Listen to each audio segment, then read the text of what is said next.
You're listening to the Governor's Podcast, which is hosted by school governors, for school governors, and for all involved in or impacted by education governance. On the Governor's Podcast, we have open, honest, and transparent discussions about governance in the UK education sector, sharing and providing insights into the realities of entering the boardroom, sitting around the governing board table, and leaning in.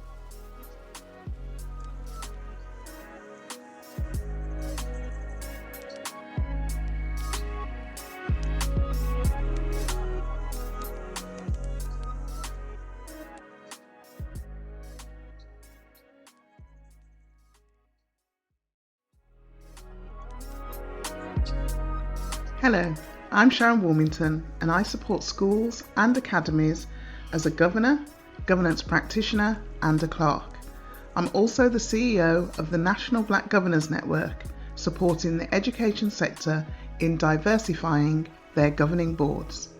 And it's Olivia D Hinds here, an under 30, unapologetically black female who is changing the face and space of school governance. And you're listening to the Governor's Podcast.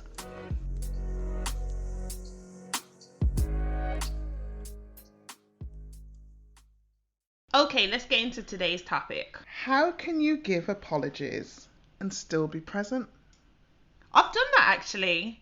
A very recent meeting, when I say recent, the meeting was in December 2020, and I already had something planned in my diary for the date that the LGB meeting was set. So I kind of knew at the beginning of the academic year that meeting I would be unavailable, so I could definitely give apologies in advance. However, what I decided to do was, because I knew I just physically couldn't be there, because I had other commitments, I made other plans, I still read the papers and I still sent my notes into the chair, and I still kind of understood what the main flow of the conversation or the discussion would be.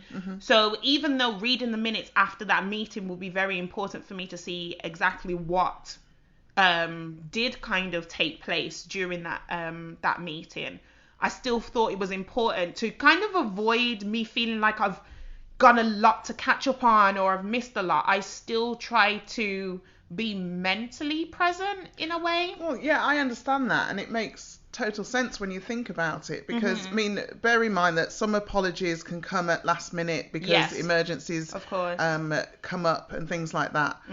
But if you do know in advance that you're not going to make a meeting, and especially because meeting schedules are usually set for the full academic year, you're right, you can, once those papers come out, not just sit back and say, oh well, I'm not going to be at that meeting, so therefore I don't even have to read the papers, so I'm off the hook. I think you still have a level of responsibility, definitely, to read them, and make any comments if any decisions are to be made, whether it's from the minutes of the meeting or to policies, so standard items as well as any big items.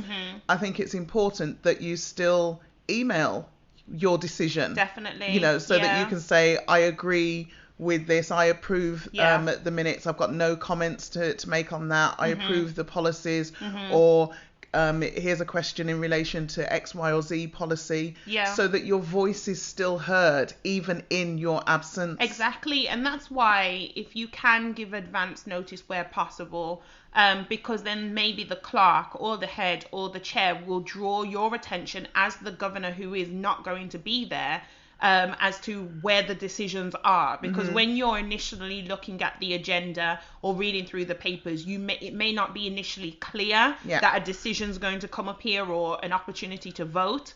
But if you can let someone know that you're not going to be there, then they can say, oh, can you at least let us know what your decision would be on this particular area, so they can help with that.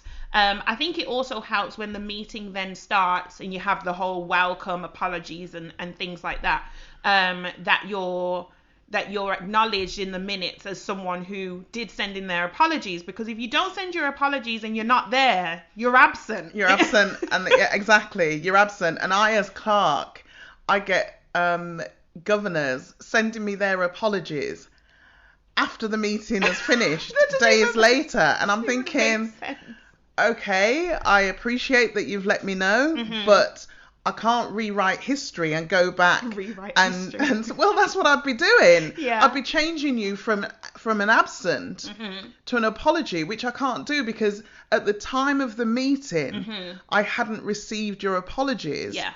And so therefore, you're absent. It's just courtesy, really. And again, I should say that it does depend on circumstances absolutely. And level of emergency and things like that. And you understand, I don't know, if someone's rushed into a hospital, the last thing you're thinking about is the meetings that you've missed or something. Absolutely. But that's why we just say where possible. So I guess one of my questions would be, because it's something that I have heard, just as a fleeting comment, nothing really major, but can apologies ever not be accepted?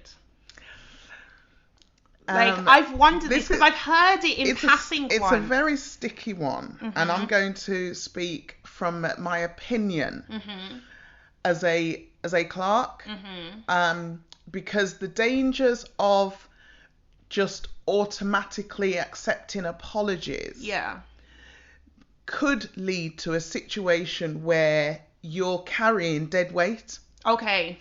And so do you mean if people are sending apologies in regularly? Yeah, and they're just accepted. Right, okay. And it's almost like okay, we accept the apologies. I have had this discussion with my local authority, who says that it should be written in the minutes that apologies are accepted. Okay. My argument with that, and I honestly, if somebody out there can let me know if it's written in the regulations or not, because I don't know. My argument with that is, as I've said, you can automatically just accept apologies forever and a day. At what point do you say, okay, we're not accepting apologies? Or we really need to look at, if it's a person who... If it's a genuine apology. Or if it's a person who's usually there and engaged, and for this one meeting, they've sent an apology, so it's not common practice, it's not a pattern, then I guess in that instance you would accept it, because that governor is there and really taking their role and responsibility seriously. But if it's someone you just know, you almost know before the meeting happens, they're not going to be there. And one of the things, the reason why I have a problem with it is because I remember joining a governing body as clerk, and one of the things that I do as standard as part of my governance practice is that of joining a new school or an academy, I always read the previous minutes of every meeting in the previous academic year. Irrespective of what point I join that governing body. Right, okay. I usually try and join a governing body at the beginning of the academic year to make it easier, just mentally for me to get on board. But I always read at least the last 4 or 5 sets of minutes. Wow. And that's as clerk as well, but I guess it gives you an idea of how things are minuted. Right. Not only that, it gives me a feel. I call it getting under the skin of the organisation. I hear you. And I do it in business, but I especially do it in terms of governance. I want to get to know that organisation, because no two schools are the same. Yes, of course. Even if they're in the same multi-academy trust or whatever, no two schools operate the same. 100%. There's a different feel and energy in each school. So this particular school, as I was reading the minutes and mentally noting the names of the governors, I noticed the same name coming up with apologies. Wow. And when I then started to note it down, I almost did like a mini review of the governance. And isn't a tally taken? Well, yes. Yeah. Okay. But I took it myself, sort of informally, and I noticed that this particular governor hadn't attended any meetings in the previous academic year. Wow. Not one. And this was a school that had no committee structure. Okay. So it was they were monthly governing body meetings. So those are the only commitments. So you're talking about 10 to 12 meetings. Oh, right. Okay. For the entire year. Okay. And they missed every one. Hold on, when you say no committee structure, there was no committees. But they're still having 10 meetings across the Yeah, because it was just the governing body, it was the full governing body meeting. Oh, and it was monthly. It worked really well, actually. Okay. It's the first time I'd seen it, but it worked really well. Okay. But this particular governor, That's how many they missed. Yes. Sorry, I'm just doing all the calculations now. They missed every single one, and there were some that were down as absent, right, and some that were down as apologies. Do you know what part of the term? This is obviously a while back, but do you remember how long they had been a governor at that school? Like, were they new? A long time. They were probably like a veteran kind of governor. It was. I think they'd been there about 3 terms or something. Wow. It was a long time. Okay. But to me, it stuck out like a sore thumb. It would do. And there was no mention of it in the minutes in terms of, the governor being absent due to ill health or emergency or anything like that. There was nothing like that. Help to justify this level of absence. So I contacted the chair and said, what's happening about this? Mm-hmm. And it was almost like, dunno. And I thought, well, this isn't, because at the end of the day, you've got a vacancy. Mm-hmm. You've really got a vacancy. Because whatever that governor brought to the table or was doing, whatever additional roles they had, by them not being present, you're still missing. You've got a gap, You've got a vacancy, but you can't filter it because somebody's name is there. The name, right? Literally just the name, just the nobody. Name is there. So I started a process of writing to this governor to say, we understand that, governing is a lot of time and all that kind of stuff and everything, but can you let us know? And I put a deadline date in there. Yes. Can you let us know by X date whether you wish to continue or not? No response. Wow. Then it was then a case of, okay, under article whatever of the Mem and Arts, because it was an academy. Yeah. Absence, it clearly said absence for 3 meetings over any 6 or 6 months. So it was clear in the Mem and Arts, but nobody had enacted it. Wow. And that's the problem when you've got poor governance. Yes, because you've got it written in policy, it's there. But nobody's monitoring it. Yeah, exactly. So you've got the accountability, but the accountability is inactive. Yes. That doesn't. So it doesn't. And make sense. And going back to the accepting apologies issue, the way I write it in my minutes is that apologies were noted. Right. Okay. And if governors say apologies have been accepted, then I will write accepted. Minute it that way. But if there is no mention of acceptance, it's just been noted. Then it's been noted. Because what you can't do is put yourself in a position where a governor who is constantly absent, so not even sending in apologies, right, come back and say, well, my apologies have been accepted, because that governor that I just mentioned, after they'd in essence been terminated due to non-attendance, they just turned up in a meeting one day. Drama around the governing body table. Yeah, they just walked in the door. And me being a new clerk, I had no idea who this person was. But the chair immediately recognised who it was and jumped out of their seat to sort of intercept this governor. Be like, you can't be here because anything we speak about is confidential to the people who... that's crazy. That's something like that has happened. I've been a part of a school where I've been a governor there for 18 months. And then we were having an LGB meeting. And obviously people come in. This is when face-to-face meetings were taking place. And people come in and they settle down and stuff. And I saw this face where I was like, hold on. I don't know who this is. And when the meeting commenced, they weren't introduced as a new governor. If it's a new face, you think maybe it's a new governor and you sit round the table and, you do the introductions just to help that new governor settle in. But it seems like the chair and other governors, fellow governors, knew who this person was. I had been there 18 months and didn't know. And I didn't know who this person was. And his body language was just a case of quite like he was very leaning back in his chair, very comfortable, very casual, And then every now and again he'll say something, and I'll be like, how are you coming in with attitude? And I'm not Who are you? Literally, who are you? And then I think that was the only time I had ever saw him.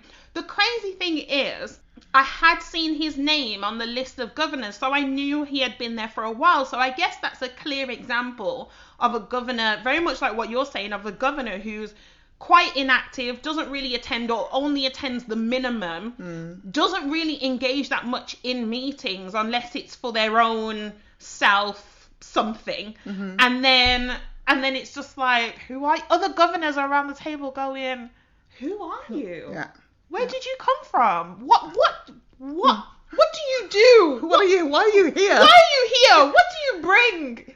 Having said that, the question was, how can you be present whilst giving apologies? Yes. If we flip it, okay, how can you be present and absent at the same time? You know. Because that is a classic case of being around the table, occupying the space, but not contributing in any way, shape or form. And that is dangerous. In a way, I think that's worse.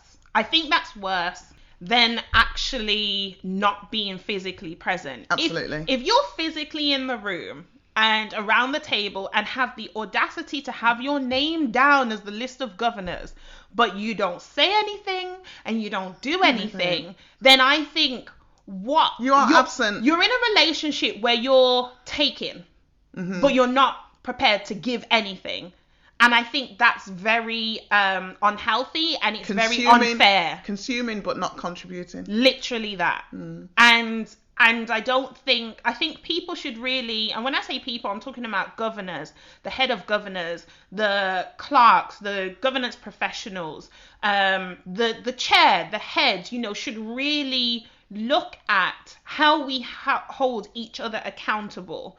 And it should be okay for someone to voice if they haven't seen a governor over a series of meetings and no apologies have been received, and no other person knows that there's something, because maybe it's communicated to the chair confidentially or to the head, but it should be something that is discussed maybe towards the end of an academic year. In that final LGB meeting, you do a review. Well, that is exactly why it's important to have a review of governance, some checkpoint, because you need somebody. If you're so caught up in the day-to-day of it, then that's why having an external review of governance helps, because somebody who has the experience and skills of doing that external review knows what to look for. Exactly. But because we have, say, termly meetings, we don't always recognise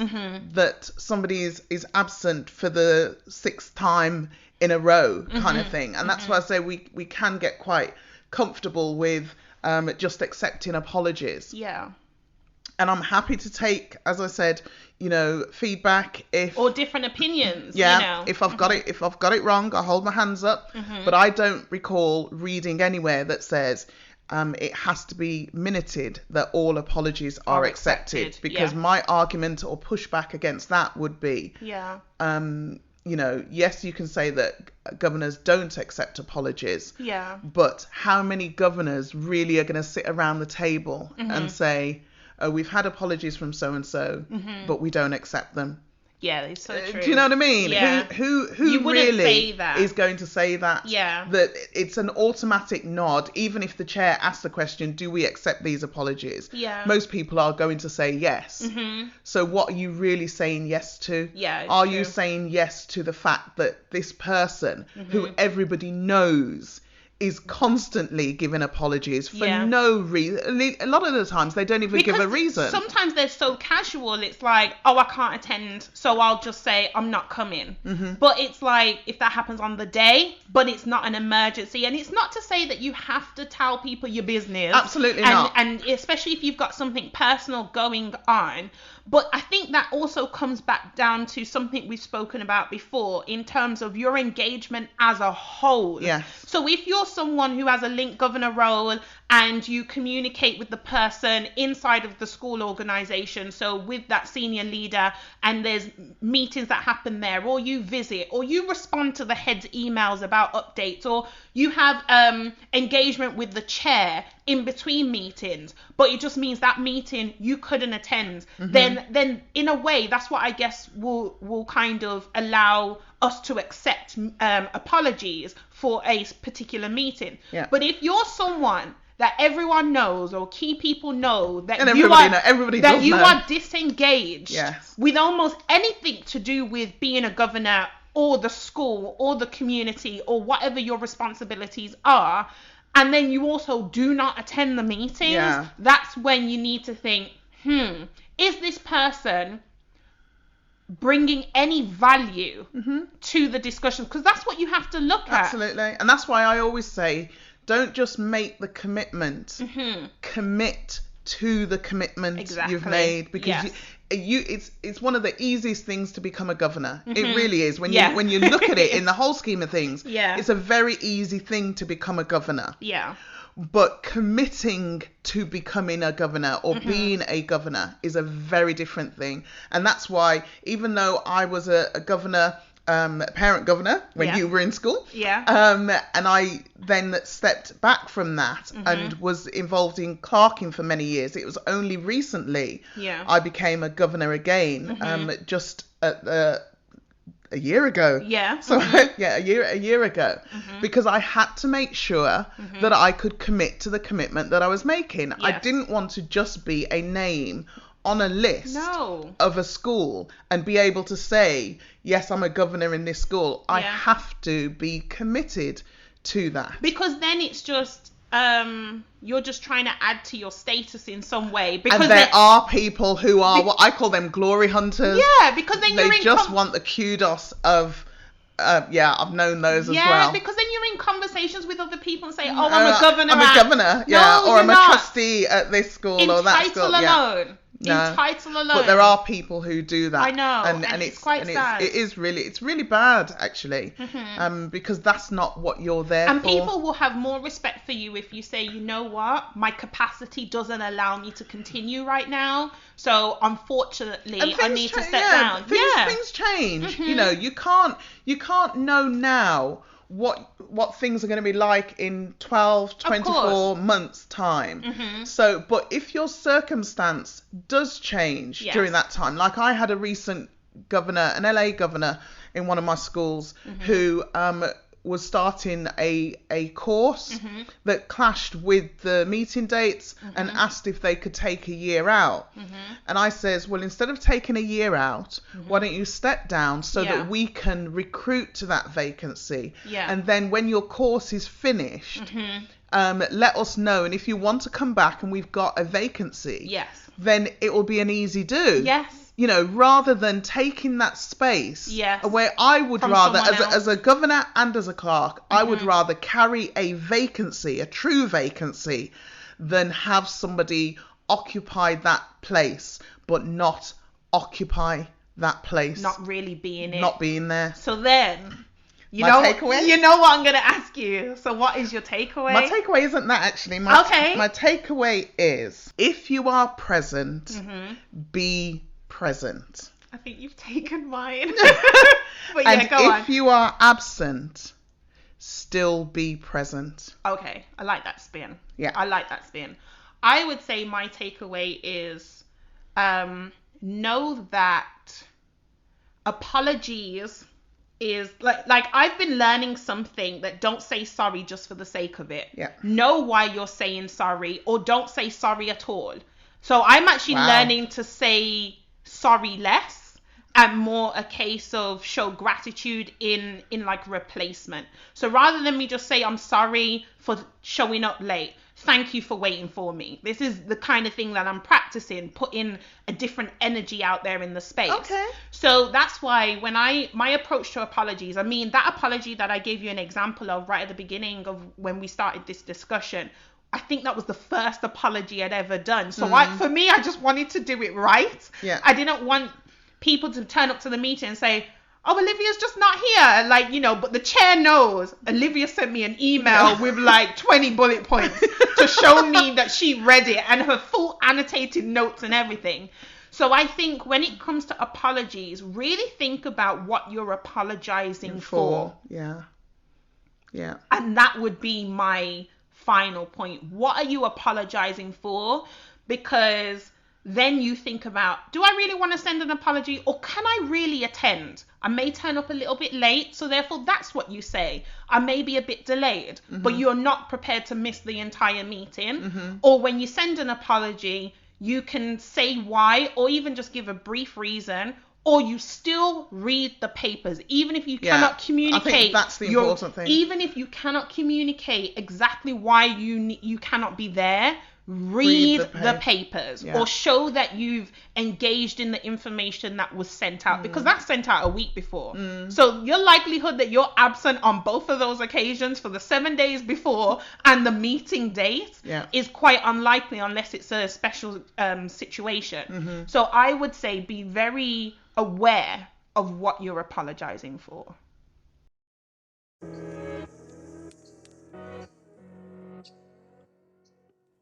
Thanks for listening to today's episode. Please rate, review, and subscribe via your preferred streaming platform.